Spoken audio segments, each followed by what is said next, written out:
사랑합니다. 사람 책방에 오신 여러분을 환영합니다. 가족과 대화할 때 문득 이런 생각이 드신 적 있으신가요? 내가 뭔가 말을 하면 분위기가 무거워지는 것 같다. 요즘 자식들이 나를 피하는 것 같다. 배우자와 예전처럼 편하게 이야기하지 못하겠다는 생각 말입니다. 밥상머리에서, 거실 소파에서, 전화 통화 중에 어느 순간부터 말을 꺼내기가 조심스러워집니다. 무심코 한 말이 상대방의 표정을 굳게 만들고 그 후로 며칠간 대화가 끊기는 경험을 하고 나면 차라리 말을 아끼게 됩니다. 많은 분들이 이런 마음을 가지고 계십니다. 자식에게, 배우자에게 상처 주고 싶지 않다는 마음, 관계를 지키고 싶다는 마음이 오히려 침묵을 선택하게 만듭니다. 내가 말을 하면 또 싸울까봐, 괜히 말했다가 기분 나빠할까봐 하는 두려움이 생깁니다. 그렇게 조심스러움이 쌓이면서 가족 간의 대화는 점점 줄어듭니다. 함께 사는 사이인데도 서로의 일상을 모르게 되고 같은 공간에 있어도 각자의 세계에 머무르게 됩니다. 이런 거리감이 낯설고 때로는 외롭습니다. 그런데 여기 중요한 반전이 하나 있습니다. 가족과 멀어지는 이유가 말을 많이 해서가 아니라는 사실입니다. 오히려 문제는 말의 양이 아니라 말의 시작에 있습니다. 같은 내용을 전달하더라도 어떤 문장으로 대화를 시작하느냐에 따라 관계의 온도가 완전히 달라집니다. 어떤 첫 문장은 상대방의 마음을 열고 어떤 첫 문장은 상대방의 마음을 단단히 잠가버립니다. 그 차이는 단 몇 글자, 단 몇 초의 선택에서 갈립니다. 이 영상에서는 가족 관계를 지키는 황금 첫 문장과 관계를 멀어지게 만드는 금기 첫 문장을 구체적으로 살펴보겠습니다. 심리학 연구와 실제 사례를 통해 왜 어떤 말은 따뜻하게 받아들여지고 어떤 말은 방어를 일으키는지 그 본질을 이해하게 될 것입니다. 말의 구조를 바꾸는 것만으로도 오랫동안 어긋났던 관계의 실타래가 조금씩 풀릴 수 있습니다. 과거에 했던 말들에 대해 자책하실 필요는 없습니다.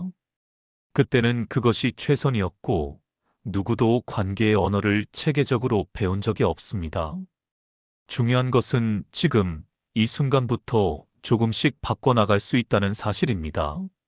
말 습관은 나이와 상관없이 변화할 수 있으며 그 변화는 생각보다 빠르게 관계 속에 스며듭니다. 오늘 하나의 문장을 바꾸면 내일의 대화가 달라집니다. 그럼 지금부터 가족과의 대화에서 관계를 지키는 말의 구조를 하나씩 살펴보겠습니다. 각각의 첫 문장이 어떻게 마음의 문을 열고 닫는지, 그 안에 숨어 있는 심리적 원리는 무엇인지 차근차근 들여다보겠습니다. 구독과 좋아요 눌러주시면 더 많은 분들과 좋은 이야기를 함께 나눌 수 있습니다. 1장 너는 왜 그러니? 대신 나는 이렇게 느껴.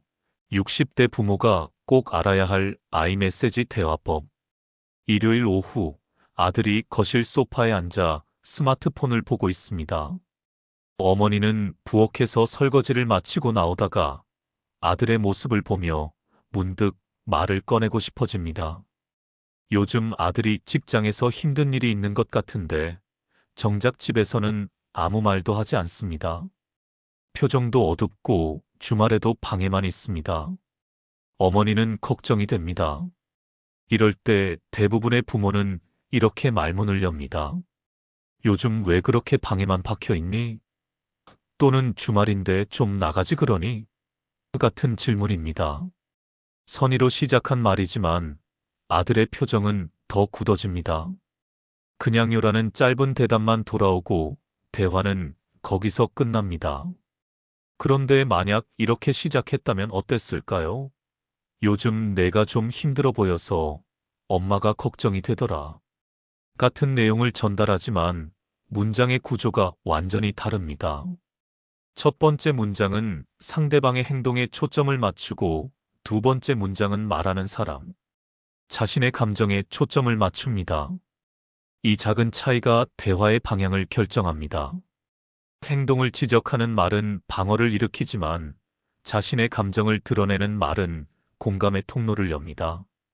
심리학자 마셜 로젠버그는 비폭력 대화 연구에서 I 메시지와 U 메시지의 차이를 강조했습니다. 너는 왜 그러니? 로 시작하는 U 메시지는 상대방을 평가하거나 비난하는 느낌을 주기 쉽습니다. 반면 나는 이렇게 느껴로 시작하는 I 메시지는 화자의 내면을 솔직하게 드러내면서도 상대방에게 공격으로 느껴지지 않습니다. 연구에 따르면 같은 내용의 피드백이라도 I 메시지 형식으로 전달했을 때 상대방의 방어적 반응이 현저히 줄어들고 대화가 지속될 가능성이 높아졌습니다. 왜 이런 차이가 생기는 걸까요? 사람은 누구나 자신의 행동에 대해 평가받는 것을 불편해합니다. 특히 가까운 사람으로부터 왜 그러니? 좀 이렇게 하지 그래. 라는 말을 들으면 자신이 잘못하고 있다는 암시를 받게 됩니다. 그 순간 마음속에는 방어막이 올라갑니다. 설명하고 싶지 않고 변명하기도 싫고 그냥 그 자리를 피하고 싶어집니다. 반면 나는 이렇게 느껴라는 말은 상대방을 판단하지 않습니다. 단지 내 감정을 나누는 것뿐입니다. 상대방은 공격받지 않았으니 방어할 필요가 없고 오히려 상대의 감정에 귀 기울일 여유가 생깁니다. 철학자 마르틴 부버는 이렇게 말했습니다. 진정한 대화는 상대를 대상으로 보지 않고 또 하나의 주체로 만날 때 시작된다.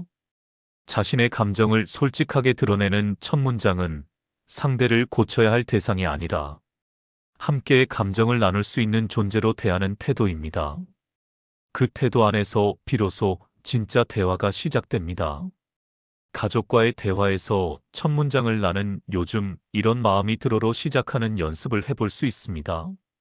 너는 왜가 아니라 나는 이렇게 느껴로 바꾸는 것입니다. 이 작은 전환이 관계의 온도를 바꿉니다. 상대방은 비난받지 않았다고 느끼고 그제야 마음의 문을 조금 열 수 있습니다. 말을 많이 할 필요도 없습니다. 단 한 문장, 내 감정을 솔직하게 드러내는 것만으로도 충분합니다. 그 문장이 관계의 다리가 됩니다. 이장 당신은 맨날 그래 말고 오늘 나 좀 힘들었어. 부부 싸움 없이 원하는 것 얻는 법. 남편이 퇴근 후 소파에 앉아 텔레비전을 보고 있습니다. 아내는 하루 종일 집안일을 하느라 지쳤고 저녁 준비까지 혼자 했습니다. 마음속에는 불만이 쌓여 있습니다. 당신은 맨날 집에 오면 앉기만 하네. 나는 하루 종일 일했는데. 당신은 뭐 했어? 라는 말이 목구멍까지 올라옵니다. 하지만 그 말을 꺼내는 순간 남편의 표정이 굳어지고 언성이 높아질 것을 압니다. 그래서 아내는 아무 말도 하지 않고 속으로 사깁니다. 그렇게 쌓인 감정은 어느 날 폭발하거나 아니면 냉랭한 침묵으로 굳어집니다. 만약 이렇게 시작했다면 어땠을까요? 오늘 내가 좀 힘들었어. 같이 설거지 좀 해줄 수 있을까? 비난도 평가도 없습니다. 단지 자신의 상태를 전하고 구체적인 도움을 요청하는 문장입니다. 같은 상황이지만 첫 문장의 구조가 다르면 반응도 완전히 달라집니다. 당신은 맨날이라는 말은 상대를 공격하지만 나는 오늘 힘들었어라는 말은 상대에게 상황을 알립니다. 그리고 설거지 좀 해줄 수 있을까? 라는 구체적 요청은 막연한 불만보다 훨씬 실천 가능한 행동을 제시합니다. 심리학자 존 가트맨은 부부관계 연구에서 부드러운 시작의 중요성을 강조했습니다. 그는 수천 쌍의 부부를 관찰하며 갈등 상황에서 대화를 시작하는 첫 3분이 그 대화의 결말을 예측하는 가장 강력한 지표라는 사실을 발견했습니다. 비난, 경멸, 방어, 담쌓기라는 네 가지 파괴적 패턴은 대부분 대화의 시작 단계에서 형성됩니다. 반대로 나는 이렇게 느껴, 나는 이런 도움이 필요해처럼 자신의 감정과 필요를 명확히 표현하는 부드러운 시작은 갈등을 해결 가능한 대화로 이끕니다. 왜 구체적인 요청이 중요할까요? 사람은 추상적인 불만에는 어떻게 반응해야 할지 모릅니다. 당신은 늘 그래라는 말을 들으면 무엇을 바꿔야 하는지 알 수 없습니다. 하지만 설거지 좀 해줄 수 있을까? 라는 요청은 명확합니다. 무엇을 하면 되는지 알 수 있고 실천할 수 있습니다. 구체성은 상대방에게 변화의 길을 보여줍니다. 또한 해줄 수 있을까? 라는 질문 형태는 명령이 아니라 요청입니다. 상대방에게 선택권을 주고 존중하는 태도를 담고 있습니다. 철학자 임마누엘 레비나스는 이렇게 말했습니다. 타자의 얼굴은 나에게 책임을 요구하지만 그 책임은 강요가 아니라 초대다. 구체적이고 부드러운 요청은 상대방을 강제로 끌어들이는 것이 아니라 함께할 수 있도록 초대하는 언어입니다. 그 초대 안에서 상대방은 자발적으로 응답할 수 있습니다. 가족과의 대화에서 불만을 토로하기 전에 한 박자 쉬어갈 수 있습니다. 당신은 왜라는 말 대신 나는 오늘 이랬어로 시작하는 연습을 해볼 수 있습니다. 그리고 막연한 불만 대신 구체적인 도움을 요청하는 문장을 만들어 볼 수 있습니다. 좀 도와줘가 아니라 설거지 좀 해줄 수 있을까? 쓰레기 좀 버려줄 수 있을까?처럼 명확하게 말입니다. 이 작은 변화가 상대방에게 실천 가능한 길을 열어주고 관계 안에 협력의 공간을 만듭니다. 대화는 비난의 교환이 아니라 필요의 공유가 될 수 있습니다. 3장 성인 자녀에게 조언하지 마세요. 내가 잘하고 있다는 걸 알아라는 신뢰의 힘. 딸이 명절 연휴에 친정에 들렀습니다. 어머니는 오랜만에 보는 딸이 반갑지만 동시에 걱정도 됩니다. 딸의 얼굴이 피곤해 보이고 예전보다 말수도 줄었습니다. 어머니는 딸에게 이런저런 조언을 하고 싶습니다. 너 요즘 너무 무리하는 거 아니니? 건강 챙기면서 일해야지. 애들 키우면서 일하는 게 쉽지 않을 텐데 같은 말들이 떠오릅니다.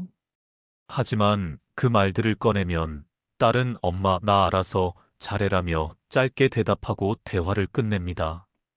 어머니는 속상합니다. 걱정해서 한 말인데 왜 딸은 들으려 하지 않을까요? 만약 이렇게 시작했다면 어땠을까요? 너 요즘 많이 바빴구나. 엄마는 내가 잘 지내고 있다는 걸 알아. 조언도 걱정도 아닙니다. 단지 상대방의 상황을 인정하고 신뢰를 표현하는 문장입니다. 너 무리하는 거 아니니? 는 딸의 판단을 의심하는 말이지만 너 많이 바빴구나는 딸의 상황을 인정하는 말입니다. 건강 챙겨야지는 짓이지만 내가 잘 지내고 있다는 걸 알아는 신뢰입니다. 이 차이가 대화의 흐름을 바꿉니다. 심리학자 칼 로저스는 인간 중심 상담 이론에서 무조건적 긍정적 존중의 중요성을 강조했습니다. 이는 상대방을 있는 그대로 받아들이고 그의 선택과 판단을 존중하는 태도를 의미합니다. 로저스의 연구에 따르면 사람들은 자신이 평가받거나 교정받는다고 느낄 때 방어적이 되지만 있는 그대로 받아들여진다고 느낄 때 비로소 자신의 이야기를 꺼낼 수 있습니다. 특히 성인 자녀와의 관계에서 부모의 조언은 종종 간섭으로 받아들여집니다. 하지만 인정과 신뢰의 언어는 자녀가 스스로 마음을 열게 만듭니다. 왜 인정이 조언보다 효과적일까요? 성인이 된 자녀는 이미 자신의 삶을 스스로 운영하고 있습니다. 그들에게 필요한 것은 해결책이 아니라 공감입니다. 엄마는 내가 힘들 거라는 걸 알아라는 말은 딸의 감정을 이해한다는 신호입니다. 내가 잘 지내고 있다는 걸 알아라는 말은 딸의 능력을 믿는다는 표현입니다. 이 언어 안에서 딸은 평가받지 않아도 된다는 안도감을 느낍니다. 그제야 자신의 어려움을 솔직하게 나눌 여유가 생깁니다. 철학자 폴 리케르는 이렇게 말했습니다. 인정한다는 것은 타자를 나의 기준으로 재단하지 않고 그 자체로 존재할 권리를 부여하는 것이다. 성인 자녀에게 필요한 것은 부모의 조언이 아니라 부모의 인정입니다. 너는 충분히 잘하고 있어라는 메시지가 때로는 어떤 조언보다 강력한 힘이 됩니다. 가족과의 대화에서 조언을 하고 싶을 때 잠시 멈춰 볼 수 있습니다. 상대방이 정말 조언을 원하는지 아니면 단지 공감을 원하는지 생각해 볼 수 있습니다. 대부분의 경우 사람들은 해결책보다 이해를 원합니다. 너 이렇게 해봐 대신 너 많이 힘들었겠다로 시작하는 것만으로도 대화의 분위기가 달라집니다. 그리고 엄마는 내가 잘하고 있다는 걸 알아라는 신뢰의 언어는 자녀가 스스로 힘을 낼 수 있게 만듭니다. 인정은 간섭보다 강한 지지가 됩니다. 사장 일찍 일어나야지. 대신 같이 산책할까? 명령을 초대로 바꾸는 한 글자의 기적. 아들이 주말에 늦잠을 잡니다. 아버지는 일찍 일어나 마당을 쓸고 화분에 물을 주고 아침 신문을 읽습니다. 시계를 보니 오전 11시인데 아들은 아직 일어나지 않았습니다. 아버지는 답답합니다. 젊은 것이 주말이라고 맨날 늦잠만. 자네, 일찍 일어나서 뭐라도 해야지 같은 말이 입 밖으로 나오려 합니다. 하지만 그 말을 하면 아들은 짜증을 내고 하루 종일 방에 들어박힐 것을 압니다. 그래서 아버지는 차라리 아무 말도 하지 않습니다. 하지만 마음속에는 섭섭함이 남습니다. 만약 이렇게 시작했다면 어땠을까요? 나는 아침에 마당 쓸면서 내 생각을 했어. 나중에 시간 되면 같이 산책이라도 갈까? 비난도 지시도 없습니다. 단지 자신의 경험을 나누고 함께할 것을 제안하는 문장입니다. 맨날 늦잠만 자네는 아들의 습관을 비판하지만 내 생각을 했어는 아들에 대한 관심을 표현합니다. 일찍 일어나야지는 명령이지만 같이 산책 갈까? 는 초대입니다. 이 차이가 관계의 질을 결정합니다. 심리학자 에드워드 대시와 리처드 라이언은 자기 결정성 이론에서 자율성의 중요성을 강조했습니다. 사람은 외부에서 통제받는다고 느낄 때 저항하지만 스스로 선택할 수 있다고 느낄 때 자발적으로 움직입니다. 부모가 이렇게 해라라고 말하면 자녀는 자율성을 침해받았다고 느낍니다. 하지만 같이 이렇게 해볼까? 라고 제안하면 자녀는 선택권을 가졌다고 느낍니다. 연구에 따르면 자율성을 존중받은 사람들은 더 높은 동기부여와 만족감을 보였으며 관계의 질 또한 더 좋았습니다. 왜 초대의 언어가 중요할까요? 명령은 위계를 전제합니다. 너는 이렇게 해야 해라는 말 속에는 내가 너보다 더 잘 안다는 가정이 깔려 있습니다. 하지만 성인이 된 자녀, 오랜 세월을 함께한 배우자는 더 이상 지시받을 대상이 아닙니다. 그들은 동등한 관계 속에서 존중받기를 원합니다. 같이 산책 갈까? 라는 제안은 상대방을 동등한 파트너로 대하는 언어입니다. 거기에는 강제가 없고 단지 함께할 가능성만 있습니다. 상대방은 거절할 수도 수락할 수도 있습니다. 그 선택의 자유가 관계를 숨쉬게 만듭니다. 철학자 한나 아렌트는 이렇게 말했습니다. 자유는 타인과 함께 행동할 때 비로소 실현된다. 그러나 그 행동은 강요가 아니라 자발적 참여를 통해 이루어져야 한다.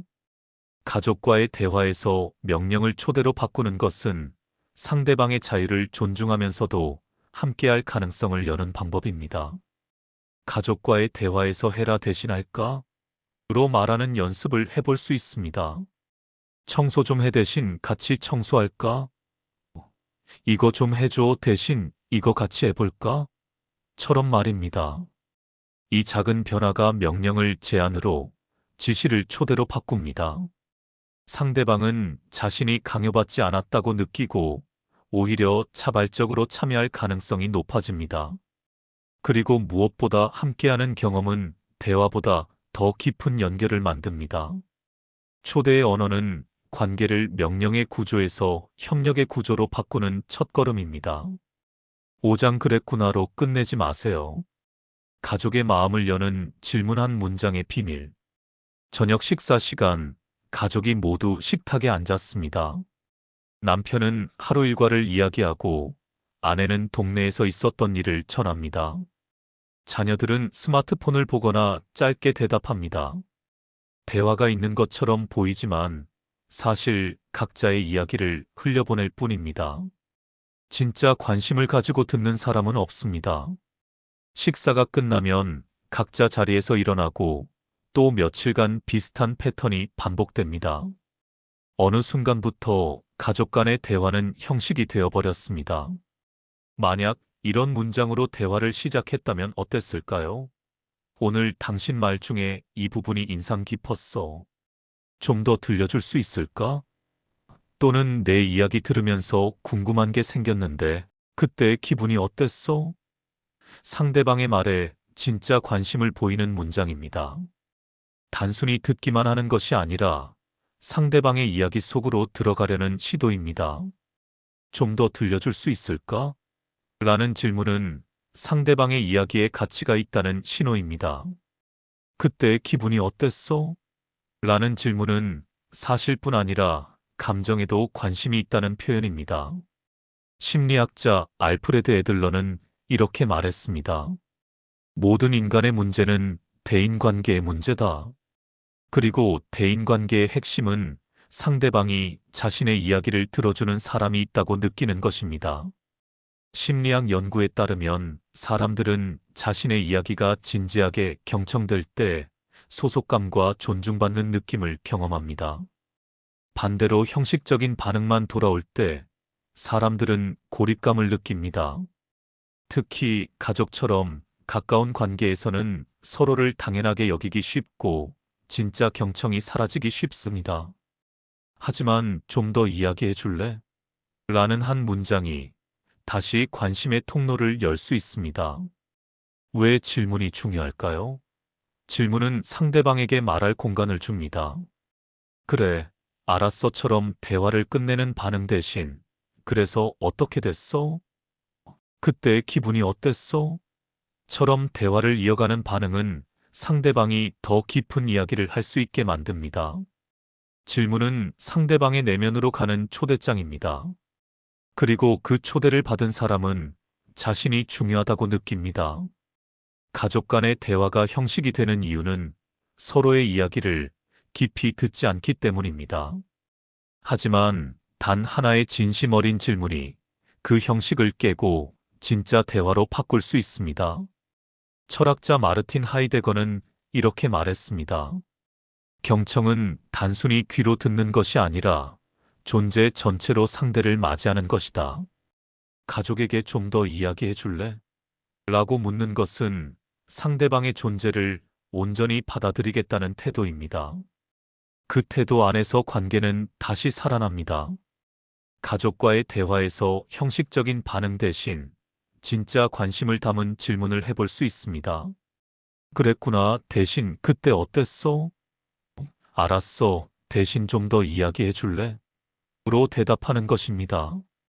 이 작은 변화가 상대방에게 자신의 이야기가 가치 있다는 느낌을 줍니다. 그리고 한 사람이 진심으로 들어주면 다른 사람도 점차 마음을 열게 됩니다. 질문은 대화를 끝내는 것이 아니라 시작하는 도구입니다. 관심 어린 질문 하나가 가족 간의 연결을 다시 만들 수 있습니다. 육장 언니는 벌써 승진했는데 너는? 자식과 영원히 멀어지는 비교의 독. 명절 연휴, 온 가족이 모였습니다. 자녀들이 각자의 근황을 이야기하는 중에 어머니가 이렇게 말문을 엽니다. 그런데 너희 언니는 벌써 승진했다더라. 너는 언제쯤 그렇게 될 것 같니? 식탁의 분위기가 순식간에 얼어붙습니다. 질문을 받은 자녀의 표정이 굳고 다른 가족들도 어색하게 시선을 피합니다. 어머니는 자녀를 격려하려는 의도였지만 결과는 정반대입니다. 자녀는 자신이 비교당하고 부족하다고 평가받는다고 느낍니다. 식사가 끝난 후 그 자녀는 일찍 집으로 돌아갑니다. 다른 사람은 이러던데 너는? 이것이 관계를 멀어지게 만드는 첫 번째 금기 첫 문장입니다. 비교로 시작하는 말은 아무리 좋은 의도를 가졌어도 상대방에게 상처를 줍니다.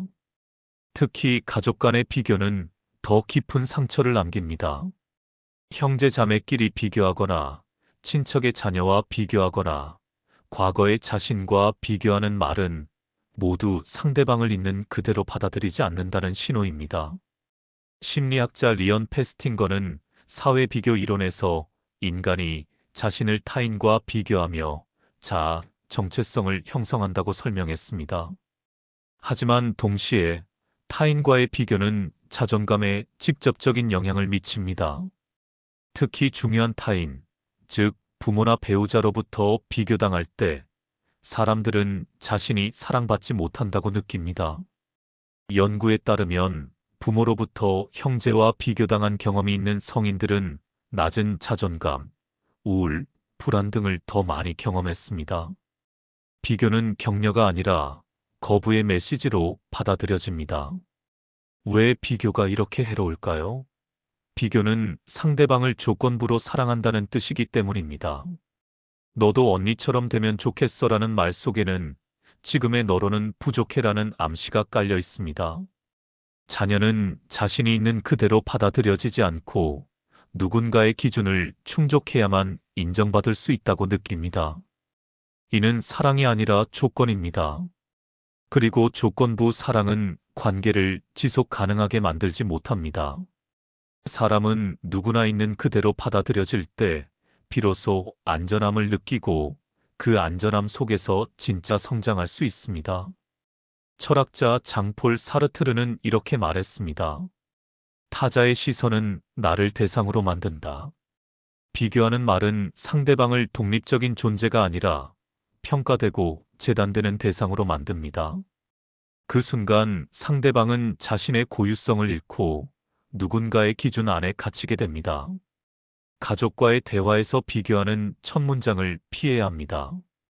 다른 사람은 이러던데라는 말 대신 너는 어떻게 지내고 있니? 라고 물을 수 있습니다. 언니는 벌써 승진했는데라는 말 대신 요즘 일은 어때? 라고 관심을 보일 수 있습니다. 상대방을 누군가와 비교하지 않고 그 자체로 존중하는 언어를 사용할 수 있습니다. 비교는 격려처럼 보이지만 실제로는 거부입니다. 있는 그대로의 인정이야말로 진짜 격려입니다. 비교를 멈출 때 관계는 비로소 숨을 쉴 수 있습니다. 7장 그렇게 하면 안 되지, 이렇게 해야지, 배우자가 아무것도 안 하게 만드는 말. 주말 아침 남편이 주방에서 설거지를 하고 있습니다. 그런데 그릇을 정리하는 방식이 아내가 평소 하던 방식과 다릅니다. 아내는 그 모습을 보며 이렇게 말합니다. 아니, 그렇게 하면 안 되지. 이렇게 해야지. 그리고 남편의 손에서 그릇을 받아 자신이 다시 정리합니다. 남편은 어이가 없습니다. 도우려고 했는데 오히려 잘못했다는 말을 들었습니다. 다음부터는 아예 설거지를 하지 않습니다. 어차피 하면 또 뭐라고 할 텐데 뭐 하는 마음이 생깁니다. 그렇게 하면 안 되지. 이렇게 해야지. 이것이 관계를 멀어지게 만드는 두 번째 금기 첫 문장입니다. 상대방의 방식을 부정하고 자신의 방식을 강요하는 말입니다. 이 문장은 내 방식은 틀렸어라는 평가와 내 방식이 옳아라는 우월감을 동시에 담고 있습니다. 가족 간의 대화에서 이런 말이 반복되면 상대방은 점차 아무것도 하지 않게 됩니다. 어차피 해도 틀렸다고 할 텐데 왜 하겠습니까? 심리학자 캐롤 드웩은 성장 마인드셋 연구에서 사람들이 실수나 다른 방식을 어떻게 받아들이느냐가 학습과 성장에 결정적 영향을 미친다고 설명했습니다. 그렇게 하면 안 되라는 고정된 평가는 상대방의 시도 자체를 억압합니다. 반면 이렇게 해보는 것도 괜찮을 것 같은데라는 제안은 다양한 가능성을 열어둡니다. 연구에 따르면 자신의 시도가 존중받는 환경에서 사람들은 더 많은 도전을 하고 더 빠르게 배웁니다. 반대로 자신의 방식이 계속 부정당하면 사람들은 아예 시도를 멈춥니다. 왜 이런 말이 문제가 될까요? 대부분의 일상적인 일에는 정답이 없습니다. 설거지를 하는 방법, 옷을 개는 방법, 청소를 하는 방법은 여러 가지가 있을 수 있습니다. 자신의 방식이 더 효율적이라고 생각할 수는 있지만 그것이 유일한 정답은 아닙니다. 상대방의 방식을 무조건 틀렸다고 말하는 것은 상대방의 자율성과 판단력을 무시하는 행위입니다. 그리고 이런 무시가 반복되면 상대방은 자신이 존중받지 못한다고 느끼고 관계에서 거리를 두게 됩니다. 철학자 미셸 푸코는 이렇게 말했습니다. 권력은 타자를 복종시키려는 시도에서 작동한다. 가족 간의 대화에서 이렇게 해야 해라는 말은 상대방을 자신의 방식에 복종시키려는 권력의 행사입니다. 평등한 관계에서는 서로의 방식을 존중하고 차이를 인정할 수 있어야 합니다. 가족과의 대화에서 상대방의 방식을 부정하기 전에 한 박자 쉬어갈 수 있습니다. 그렇게 하면 안 돼. 대신 나는 보통 이렇게 하는데 내 방식도 괜찮네라고 말할 수 있습니다. 또는 이렇게 해보는 건 어때? 처럼 제안의 형태로 말할 수 있습니다. 상대방의 시도를 인정하고 다양한 방식이 공존할 수 있음을 받아들이는 것입니다. 방식의 차이는 틀린 것이 아니라 다른 것입니다. 그 다름을 인정할 때 관계는 경직되지 않고 유연해집니다. 강요를 멈출 때 협력이 시작됩니다. 8장 다른 사람도 다 힘들어, 참아. 자녀가 2번 다시 속마음 안 터놓는 이유. 저녁 식사 후 딸이 조심스럽게 말을 꺼냅니다. 엄마, 나 요즘 직장에서 좀 힘들어. 딸의 목소리는 작고 표정도 어둡습니다. 어머니는 딸의 이야기를 들으려고 했지만 첫 반응이 이렇게 나옵니다. 그래도 다른 사람들도 다 힘들어. 참아야지. 또는 그 정도는 아무것도 아니야. 엄마 때는 더 힘들었어. 딸은 더 이상 말을 이어가지 않습니다. 자신의 감정이 인정받지 못했다고 느낍니다. 그리고 다시는 엄마에게 힘든 이야기를 꺼내지 않습니다. 다른 사람도 다 그래. 그 정도는 아무것도 아니야. 이것이 관계를 멀어지게 만드는 세 번째 금기 첫 문장입니다.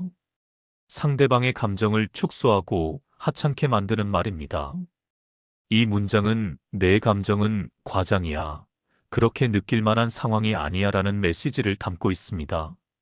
상대방이 용기 내어 꺼낸 감정을 무효화하는 것입니다. 심리학자 존 가트맨은 감정 코칭 연구에서 사람들이 자신의 감정을 인정받을 때와 무시당할 때 어떻게 반응하는지 관찰했습니다. 감정을 인정받은 사람들은 더 건강한 정서 조절 능력을 보였고 관계에서도 더 높은 만족도를 느꼈습니다. 반면 감정을 무시당한 사람들은 자신의 감정을 억압하거나 관계에서 철수하는 경향을 보였습니다. 특히 다른 사람도 다 그래처럼 감정을 일반화하는 말은 상대방의 고유한 경험을 부정하는 효과를 냅니다. 왜 감정 축소가 문제가 될까요? 사람은 각자 다른 맥락에서 다른 감정을 느낍니다. 같은 상황이라도 어떤 사람에게는 힘들고 어떤 사람에게는 괜찮을 수 있습니다.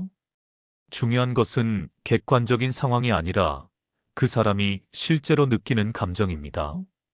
다른 사람도 다 그래라는 말은 상대방의 감정을 다른 사람들과 비교하며 평가절하합니다. 그 정도는 아무것도 아니야라는 말은 상대방의 고통을 재단합니다. 이런 말을 들은 사람은 자신의 감정이 틀렸다고 느끼고 더 이상 감정을 표현하지 않게 됩니다. 철학자 에드문트 후설은 이렇게 말했습니다. 현상학적 환원이란 대상을 있는 그대로 경험하는 것이다. 상대방의 감정을 있는 그대로 받아들이는 것, 평가하지 않고 그 자체로 인정하는 것이 진정한 공감입니다. 힘들었겠다라는 한마디가 아무것도 아니야라는 말보다 훨씬 강력한 위로가 됩니다. 가족과의 대화에서 상대방이 감정을 표현할 때 축소하거나 평가하지 않을 수 있습니다. 다른 사람도 다 그래. 대신 정말 힘들었겠구나 라고 말할 수 있습니다.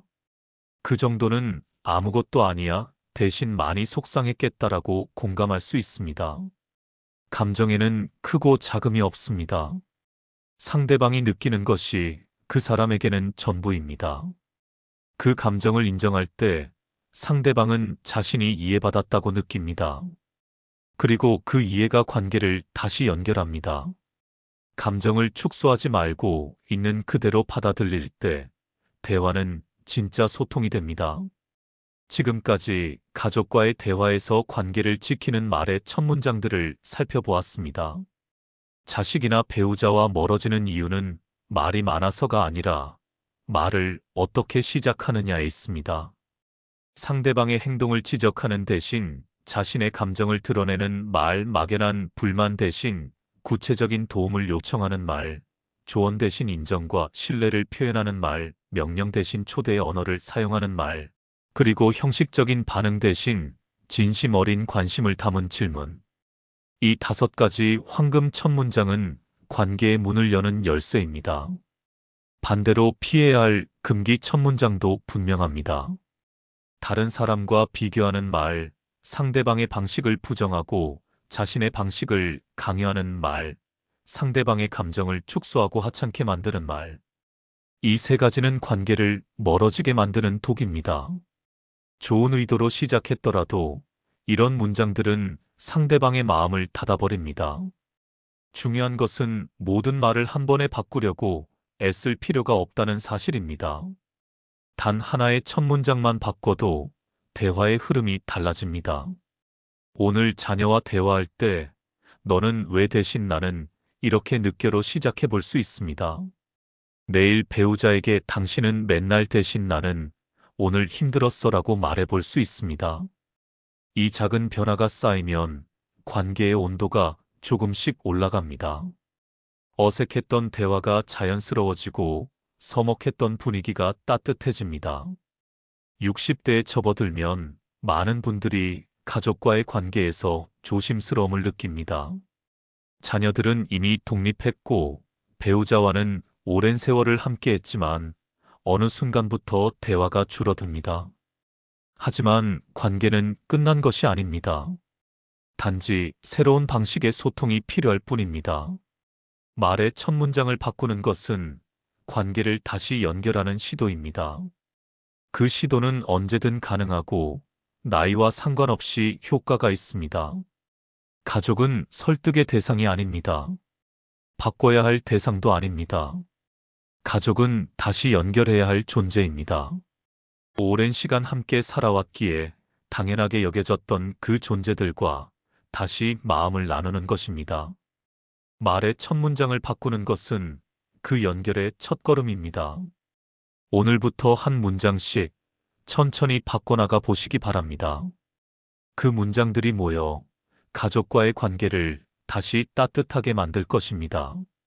말은 관계를 멀어지게 만들 수도 있지만 동시에 관계를 다시 이어주는 다리가 될 수도 있습니다. 그 다리를 놓는 것은 바로 오늘의 첫 문장에서 시작됩니다. 오늘 소개한 책방 내용이 좋으셨다면 이 영상을 필요한 분들에게 공유해 주시고 구독과 좋아요로 저를 응원해 주세요. 여러분과의 소중한 연결이 저에게 큰 힘이 됩니다. 이상 사람 책방이었습니다.